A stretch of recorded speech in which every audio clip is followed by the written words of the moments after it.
Bueno, buenas noches.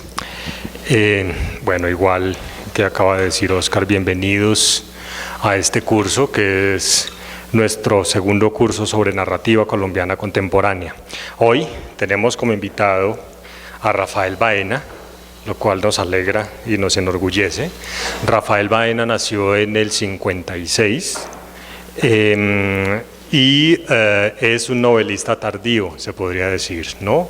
Su primera novela fue publicada en el 2007, de hecho, ya cuando Rafael tenía 51 años, Tanta sangre vista, y de esa novela vamos a hablar ahora.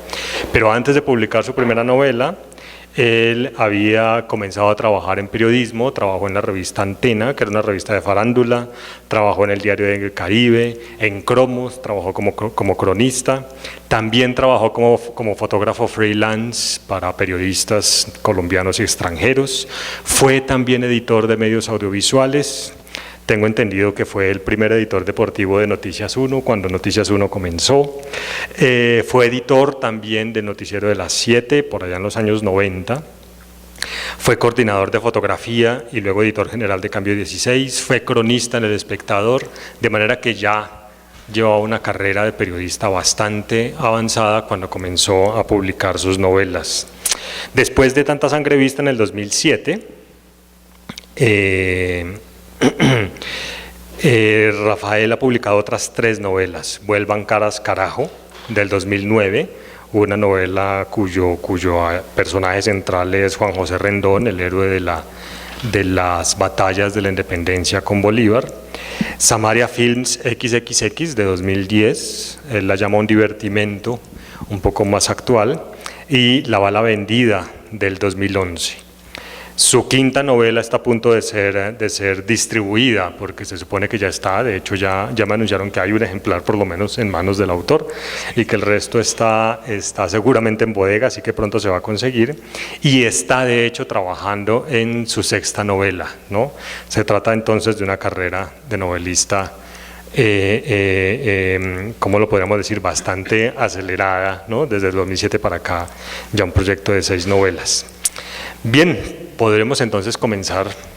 Voy a comenzar haciendo alguna pregunta que estoy seguro que le han hecho muchas veces, de manera que quizás la respuesta está más bien clara, pero me parece que es muy importante. Bueno, quizás antes de hablar de hacer la pregunta, tengo que contarles sobre qué va la novela para quienes no la hayan leído. No se preocupen, no les voy a contar el final, pero sí es importante que sepamos un poco de qué tipo de novela estamos hablando para que comencemos a tener el diálogo sobre esta novela. Tanta sangre vista es una novela sobre, podríamos llamar, guerras civiles en un país imaginario, aunque no es difícil imaginar que este país tiene mucho paralelo con Colombia. Se construye a partir de 2 ejes narrativos. En el primer eje narrativo, un personaje llamado Enrique Arce, el capitán del 5º Regimiento de Lanceros, si no estoy mal. ¿Cuarto o quinto? Cuarto Regimiento de Lanceros. Allí ya la leyeron. Cuenta un poco las aventuras de esa guerra en la que ellos se han metido, que es una guerra de ideales, ¿no?, por la libertad, en contra de ¿cómo se llama? El presidente de la República. El presidente de la República, ya les digo, Lázaro Hidalgo es el que está al otro lado, Arturo Almagro está del lado de los insurrectos, y de ese lado se encuentra Enrique Arce. Arturo Hidalgo es entonces uno de los militares Enrique Arce es uno de los militares de Arturo Hidalgo, quien dirige la insurrección. Y bueno, Enrique Arce simplemente es un guerrero dentro de estas batallas, pero la novela que sí que comienza en el momento en el que llegan a la hacienda donde está Camila Almagro, de la cual él se enamora, y un hilo narrativo se desarrolla en esa dirección: el enamoramiento, las batallas subsiguientes, etcétera. Esto está narrado en primera persona. El otro hilo narrativo, los capítulos se van intercalando, ¿no? Primero un capítulo de un hilo narrativo, luego el otro del otro hilo narrativo. El segundo hilo ya es la historia de Ricardo Alvarado, que vamos descubriendo a lo largo de la novela que es el nieto de Enrique Arce, un muchacho que a los 8 años es llevado por su madre Julia, una de las hijas de Enrique Arce, quizás en algún momento hablaremos de eso, a la casa de Enrique, a la casa de los abuelos, para que los abuelos se hagan cargo del niño. Entonces lo que se cuenta básicamente es la historia de este muchacho. A lo largo de la novela hay un secuestro, bueno, de eso también hablaremos en algún momento, pero eso hace parte un poco de lo que rodea a este muchacho, de manera que tenemos la historia del abuelo por un lado, la historia del nieto por el otro. La historia del nieto está narrada en tercera persona. Esa es la estructura general. Ya después la llenaremos de episodios, ¿no? No contaremos el final, pero la llenaremos de episodios para que ustedes un poco vean la construcción de la novela. Bien, era importante pues que ustedes tuvieran más o menos clara esta estructura. Estas batallas, las de Enrique Arce, tienen lugar, uno pensaría, a mediados del siglo XIX, quizás un poco más adelante, y la vida del joven Ricardo, que empieza a los 8 años y termina a los 15, está transcurriendo a comienzos del siglo XX, por ciertas indicaciones que da el narrador. De manera que son 2 tiempos diferentes en los que nos estamos ubicando. Ahora sí viene la pregunta, ¿no? Ahora sí viene la primera pregunta, y es, bueno, ¿cómo surgió la novela? ¿Cómo surge esta idea de, en primer lugar, no utilizar el país de Colombia, sino otro país, para hablar de toda esta situación, ¿no? En medio de la guerra, etcétera? Buenas noches. Bueno, uno podría decir que la novela surgió por un afán de X o Y es carreta. Finalmente, en el fondo surge porque uno tiene las ganas de hacerla. Pero a la hora de encontrar, como no justificaciones, pero sí pretextos para montarse en la empresa de escribir una novela, quería como... A ver, esta novela es del 2006, o sea que yo debí empezar a escribirla como en el 2004.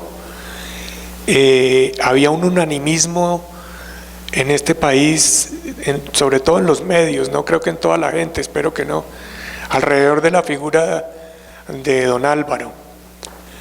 Entonces, yo era periodista todavía en ejercicio y realmente era muy duro responder las preguntas de los hijos de uno, preguntándole que por qué, ¿no? ¿Por qué esto y por qué aquello? Y en el paraíso paramilitar me pareció como decente escribir un bestseller familiar explicándole a mis hijos y a los amigos de mis hijos que creían que yo estaba bien informado, qué era lo que estaba pasando, hacer un tropo, una metáfora alrededor de la realidad, y eso fue lo que hice. Inicialmente era Colombia y el propósito era mostrar que los orígenes de todas nuestras violencias son muy, muy remotos, ¿no? Se remontan a muy atrás. Pero después las fechas y los nombres y todo esto empezó a estorbarme en mi propósito inicial, que era contar cuál es el origen de la violencia a un público teóricamente juvenil. Y esa es como la historia, así grosso modo. Después las siguientes novelas sí ya dejé de utilizar países ficticios y ya son épocas y nombres y gente muy concreta, siendo ficción de todas maneras. Llama la atención también un poco la manera en que no es muy clara, o digamos, están Lázaro Hidalgo por un lado, el grupo de Arturo Almagro por el otro lado, pero hay todo el tiempo una serie como de contaminaciones de los bandos, es decir, no se trata como de bandos radicalmente separados, ni siquiera con ideas radicalmente distintas, sino más bien una mezcla de cosas que va moviendo la cosa hacia adelante. ¿Cómo fue un poco pensar ese trazado de la división también un poco? ¿Cómo fue pensar esa guerra, digamos, en términos concretos? ¿Cómo fue pensar e inventar esa guerra en términos de esas ideas que los separaban, de esos objetivos que separaban a los bandos, y que un poco le da como, ya lo vuelve concreto en la novela, todo el desarrollo de las batallas y demás? Pues un poco también formó parte del propósito, ¿no? de la novela, tal vez no inicial, pero sí fue surgiendo durante el camino, y es que los límites, no hablemos de moral, los límites éticos en la guerra empiezan a diluirse. Los dos bandos empiezan a parecerse, tanto en los métodos como en lo que defienden finalmente, que es su predominio, ¿no? Por eso hay gente que se cambia de bando y que de repente en los avatares de la guerra termina peleando del lado contra el que inicialmente se levantó. Ocurre todos los días en este planeta. Y era un poco eso, ¿no? Mostrar que cuando una guerra se prolonga, la ética revolucionaria, en el caso de los personajes principales, empieza como a tambalear. No es que desaparezca, pero empieza a tambalear porque es el viejo cuento atribuido a Tulio Varón, creo, uno de estos guerrilleros de la Guerra de los 1000 días, liberal, del Tolima. Tulio Varón o el otro, el que le decían el negro, eran dos, uno era Tulio Varón y el otro era el negro Marín. Alguno de los dos llega al campamento y su gente tiene contra la pared, a punto de fusilar, se disponen a fusilar a unos prisioneros.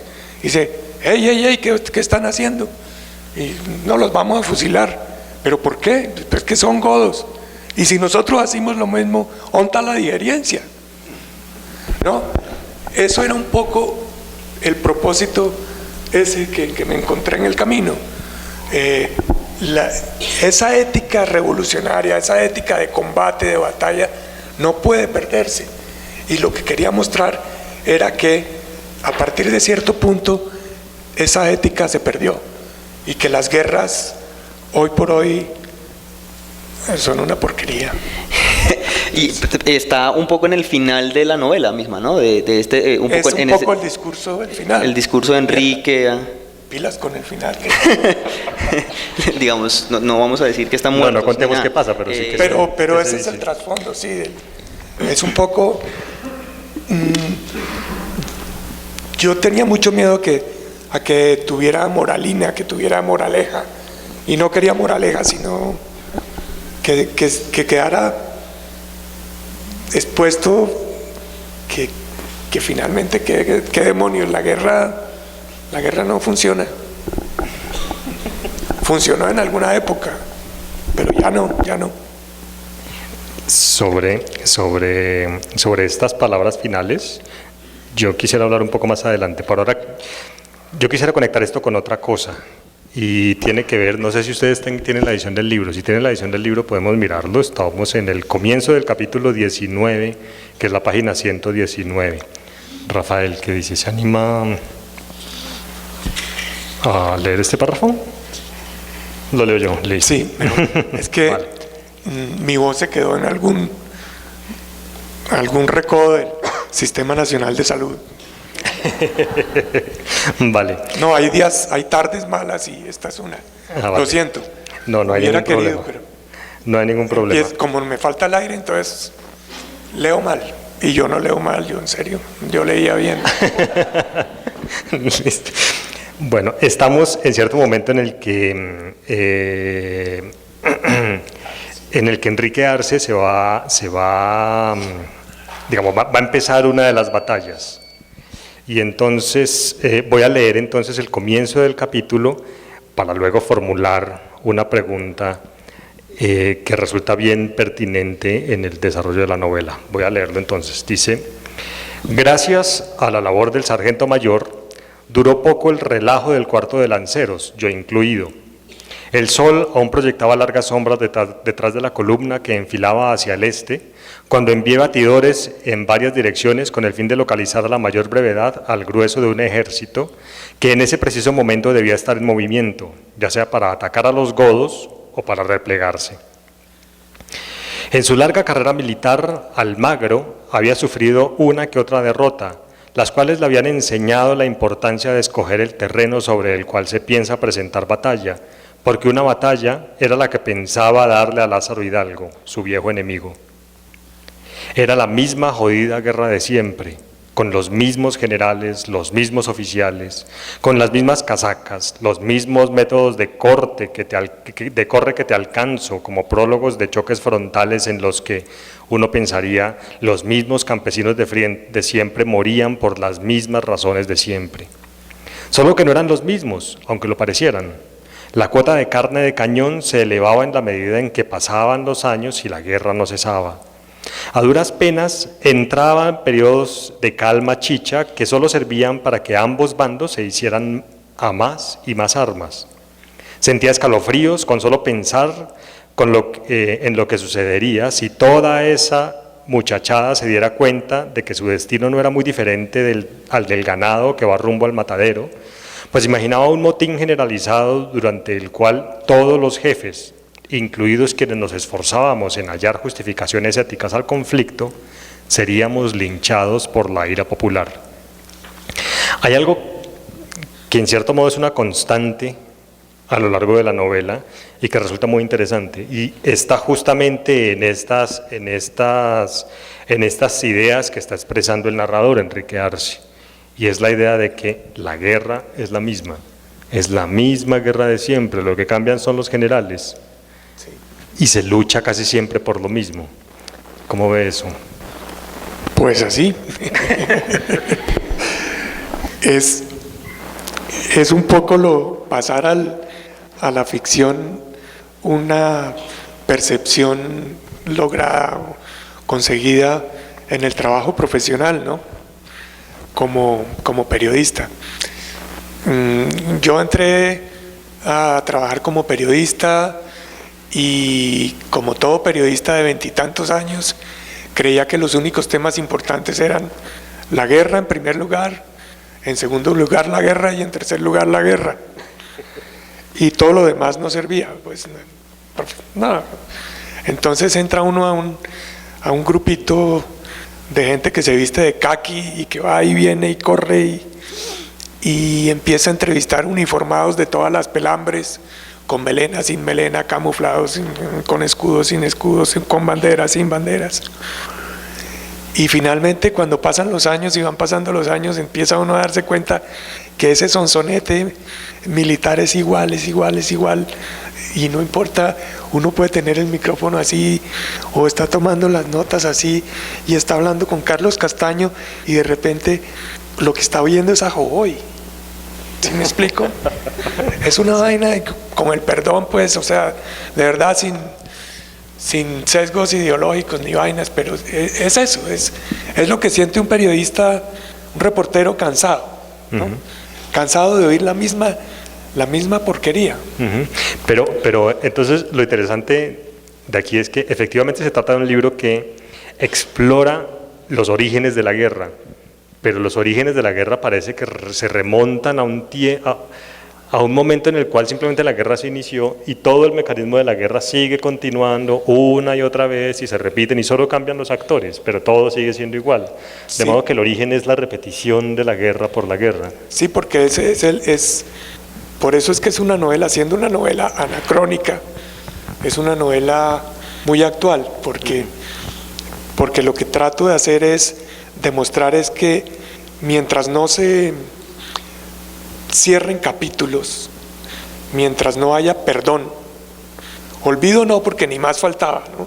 Hay unas víctimas y hay unos familiares de víctimas y no puede haber olvido.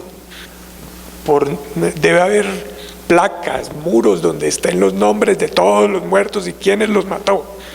Eso tiene que ser así, pero perdón sí debería haber, y eso es lo que no ha habido. Esa es una teoría personal mía, o sea,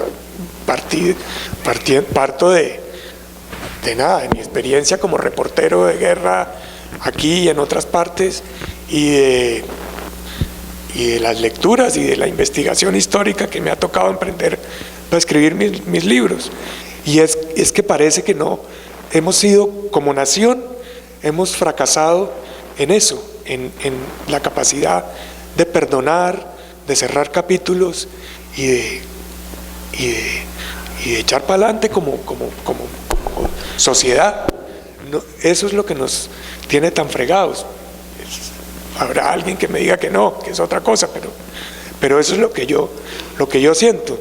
Los liberales llegan con Olaya Herrera al poder en los 30 y la violencia que ejercen sobre los que no están en el poder, o sea, los conservadores, tienen las mismas características que la que ejercieron sobre ellos desde Núñez en el 86 hasta la guerra de los 1000 días y hasta que matan a Uribe, y entonces se toman la revancha y luego se termina la hegemonía liberal y viene otra vez Ospina y los chulavitas y vuelve y juega. Y miércoles, pues, a ver, ¿no? Es una cosa que no, una insanía colectiva rarísima. En alguna entrevista usted decía que cada nueva guerra no es otra cosa que cobrarse las deudas de la guerra anterior. Es un poco eso, sí, es un poco eso. Es una manera simplista de decirlo, pero lo es, o sea, es así. Bueno, y es la lógica también de la novela, ¿no? Cada nueva guerra implica el cobrar las deudas de la guerra anterior. Sí, por eso es que el tema de la entrega de armas es como tan difícil, ¿no? Entonces los paramilitares se desmovilizan y entregan los fusiles.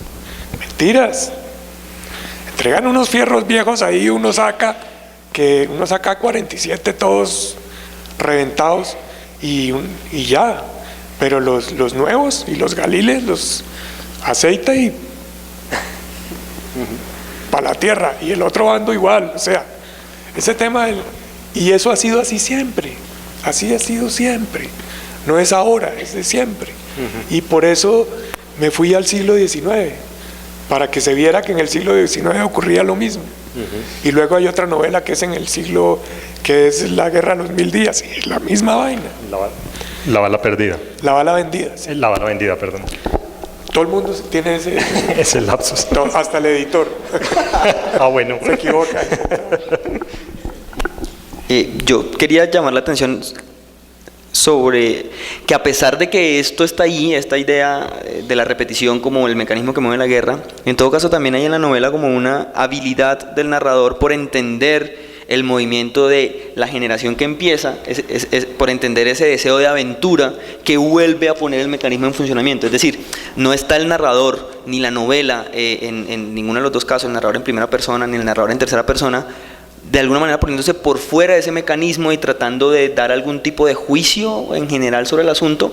Lo da Enrique, el personaje, a través de los pensamientos del personaje, pero la novela es capaz también de entender este suerte de deseo que siente el nieto de Enrique, de ir a buscar la aventura, de sentir que quiere ir a participar de la guerra, aun cuando no hace sino escuchar todas estas quejas y todo este tono irónico y esta tristeza del abuelo.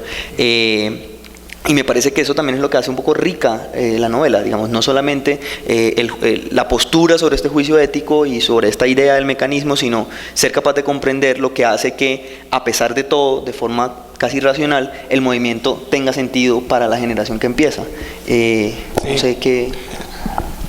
Sí, un poco es porque lo que pasa con esos personajes juveniles y jóvenes ahí que quieren combatir a pesar de que les están diciendo, mire, no es negocio, no se metan en esa vaina. Y el chino, eche para adelante, ¿no? Y a echar tiros. Eso siempre ha sido así también. Y por eso es que hay reclutamiento juvenil y también hay voluntariado juvenil, porque también son pelados que no tienen opción, y es un argumento también de los movimientos armados. Si tienen edad para morirse de hambre, tienen edad para combatir. Y eso es una verdad, como este edificio, así, ¡pah! Una vaina, eso es así. Y es un poco eso lo que trato de decir, ¿no? Aparte de que hay un ingrediente que las armas son poder, confieren poder al portador, y pues el poder es seductor, y pues un joven es fácilmente seducible por el poder o por el amor o por lo que sea, pero es un poco todos esos ingredientes están ahí en esos personajes que se empecinan en combatir a pesar de que les dicen que no vale la pena. Digamos que acabas de mencionar también ese otro tema que está ahí que tiene que ver un poco con la presencia de estas historias de amor que también funcionan muy como ese mecanismo de repetición o con esa misma ironía, y señalábamos desde el principio que hay una línea de acción que es la historia del enamoramiento entre Camila y Enrique. ¿Cómo fue pensarse también esa relación? Porque digamos que puede uno pensar de una vez, listo, entonces amor, guerra, ahí hay que hacer algún tipo de elaboración para que la cosa funcione, o cómo fue imaginarse todo este asunto de la historia de amor combinada con la guerra, cómo fue pensar un personaje que tiene unos principios como éticos súper básicos y medio primitivos sobre la defensa del poder, y que sin embargo es capaz de enamorarse o de alguna manera entrar en esa idea del idilio con cierta ironía al final, pero que está toda esa mezcla también ahí, o esa necesidad de hablar de ese tema que también atraviesa esa novela y que está en todas las otras novelas además, ese tema acompañando el tema de la guerra. Sí, en esa novela en concreto, en Tanta Sangre Vista, no fue muy deliberado. Lo que sí yo quería hacer, y eso sí fue deliberado, era humanizar al personaje. O sea, yo necesitaba que la persona que era capaz de comandar una carga de caballería y tasajear a varios tipos en una tarde, también fuera capaz de enamorarse y de sufrir por el amor, y con las calabazas y el no permanente de la chica que lo tenía ahí, ¿no? Sufriendo, pilando por el afrecho, como dice.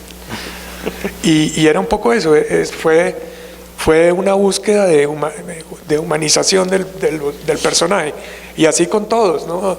Yo procuré humanizarlos, meterles defectos y cualidades a todos, humanizarlos, que fueran como es uno, ¿no? Lleno de cualidades y de defectos. Y así, ya después en las siguientes novelas, ya más profesional y tal, es más deliberado y más, no, bueno, y este tipo que lo enamoro, no lo enamoro, ¿no? ¿Cómo es ella? ¿Es bonita? ¿Es medio bonita? ¿No? Y todos esos detalles que ya forman parte como de la carpintería, ¿no? Del oficio. A mí la historia de amor me pareció bastante decimonónica, por decirlo así, ¿no? Sí, es bastante decimonónica y muy súper zanahoria y todo. Sí. No, pues el tipo es como muy siglo XX.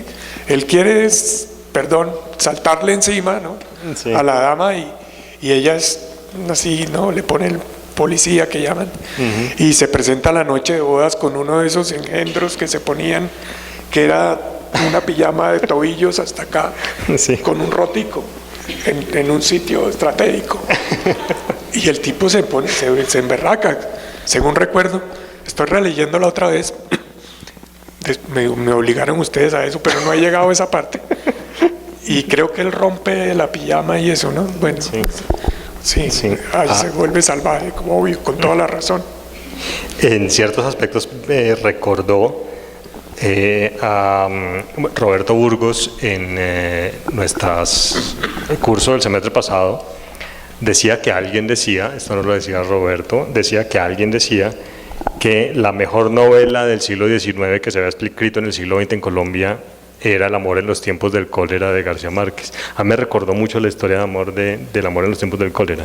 Sí, eso, Roberto siempre tan lúcido. Es verdad. Claro que los mejores amores del siglo XIX no son los de 100 años de soledad, sino son los de 100 años de soledad, no los del amor en los tiempos del cólera, sí. En mi opinión.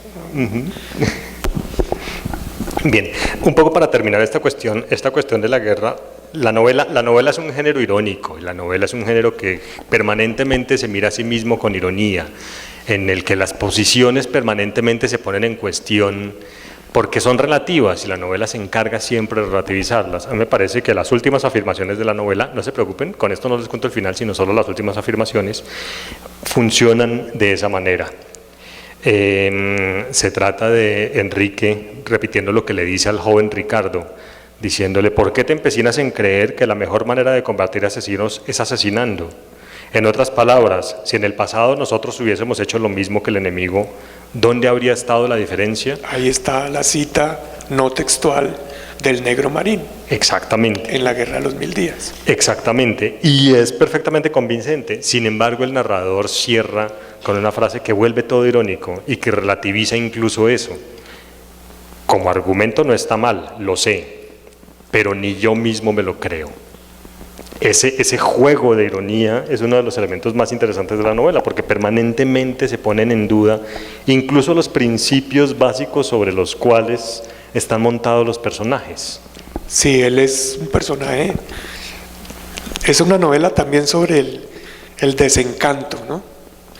El desencanto del guerrero, el desencanto del hombre que dedicó su vida a lograr un propósito y no lo logró y está desencantado. Es un poco eso también. Cambiemos el término guerra por cualquier otra cosa, cualquier otro oficio que no sea la milicia, o en este caso él era milicia pero revolucionaria.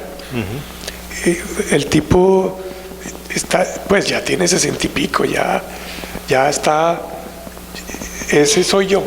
Ya, después de 30 años de periodismo, es un poco yo, ¿no? Flaubert decía, yo soy Madame Bovary, ¿no? Toda novela es un poco autobiográfica. Y es un desencanto que viene, exactamente, viene con la edad. Por lo tanto... Con la edad y que de verdad uno se va volviendo como sabio. Ajá. A los totazos. Claro que aquí yo ya estoy haciendo interpretaciones. Eso significa que con la edad nos vamos volviendo irónicos y nos vamos volviendo sabios porque somos capaces de ironizar sobre nuestros principios. Por fortuna, yo tengo un amigo cubano que dice, nosotros ya llegamos a la edad de la insolencia.